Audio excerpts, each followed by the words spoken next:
மக்களே, இன்று நாம் திருக்குறள் 376ஆம் குறளை பார்க்கிறோம்.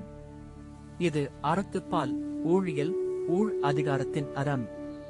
பரியினும் ஆகாவாம் பாலல்ல உய்த்துச் சுரியினும் போகாத தம் என்று கூறுகிறது. இந்த குறள் சொல்லும் பொருள் இரண்டையும் விட அதிகமான ஒன்று இருந்தால்தான் உண்மையில் செல்வம் என்பதாகும்.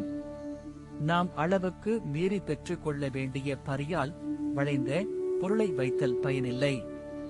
அதுபோல் சொறியால் சுத்தமான நெறியும் தழுவிப் போடும் வாழ்க்கை முறை மட்டுமே நிலைக்கிறது. உதாரணமாக, ஒருவருக்கு அதிக வீட்டு வசதியோ அல்லது வாகனமோ இருந்தாலும் நெறியழிவு இல்லையெனில் அவை பயனில்லை. மற்றொரு உதாரணம், அதிக பணம் சம்பாதித்தாலும் குணநலம் மற்றும் குடும்ப நம்பிக்கை நீங்கினால் உண்மையான செல்வம் இல்லை.